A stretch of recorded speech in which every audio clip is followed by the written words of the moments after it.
Hi friends, welcome to our channel. ఈరోజు మనము హిందీ గ్రామర్లో ఒక ముఖ్యమైన అంగమైనటువంటి వాక్య గురించి తెలుసుకుందాం. వాక్య దాని యొక్క అంగాలు, ముఖ్యంగా వాక్యలో రెండు భాగాలు ఉన్నాయట. దానిని ఉద్దేశ్ విధేయి అంటారనమాట. ఫస్ట్ ఉద్దేశ్ అంటే ఏమో చూద్దాం. కర్త और उसका సవిస్తార రూప్ को ఉద్దేశ్ कहते हैं. అంటే కర్త యొక్క దాని యొక్క విస్తార రూపాన్ని మనము ఉద్దేశాన్ని అందాము.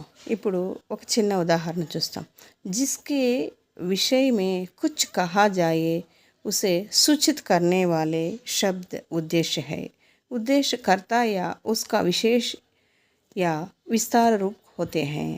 ఇప్పుడు ఒక కర్త దానికి సంబంధించినటువంటి అన్ని విషయాలను కలిపి ఉద్దేశం అంటాము. ఉదాహరణకు చూస్తామంటే లడక ఆయ. ఇప్పుడు ఇక్కడ చూస్తామంటే ఈ వాక్యంలో లడక ఆయ అంటే అబ్బాయి వచ్చాడు. ఇక్కడ లడక అనేది ఉద్దేశం అన్నమాట. అంటే ఇక్కడ వచ్చారు, ఎవరు వచ్చారు? లడక వచ్చారు అంటే ఒక అబ్బాయి వచ్చాడనమాట. దీంట్లో మనకి కర్త ఏదవుతుంది? లడక. ఇప్పుడు ఆయా అనేది క్రియ, కానీ మనకు కావాల్సింది ఇక్కడ ఉద్దేశం. అది ఏమవుతుంది? లడక. అలానే ఇంకొక ఉదాహరణ చూద్దాము.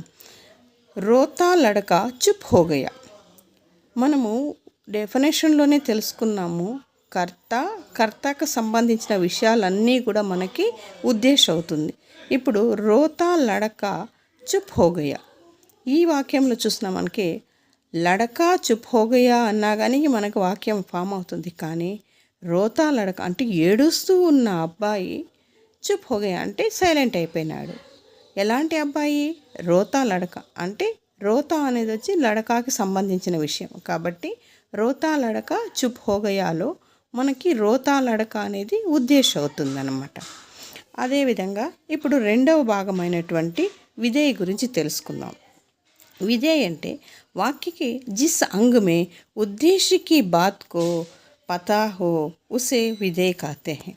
అంటే ఇప్పుడు విధేయ కర్మ సహిత్ క్రియా తథా కర్మ క్రియా సే సంబంధిత్ హోతా హై. అంటే మనకి ఇక్కడ చూసినామంటే ఏ విధంగా అయితే ఉద్దేశం అంటే కర్తకి సంబంధించిందో అదే విధంగానే విధేయ అనేది వచ్చి క్రియకు సంబంధించింది లేదా కర్మకు సంబంధించింది అవుతుందన్నమాట. ఇప్పుడు మనం ఒక ఉదాహరణ తీసుకున్నామంటే లడక ఆయ. ముందుగా తీసుకున్న ఉదాహరణ తీసుకుందాం. దీంట్లో లడక ఆయాలో లడక అనేది ఉద్దేశం అయినప్పుడు దానికి సంబంధించిన క్రియ అంటే ఆయా అంటే వచ్చాడు. లడక వచ్చారంటే ఒక అబ్బాయి వచ్చాడు.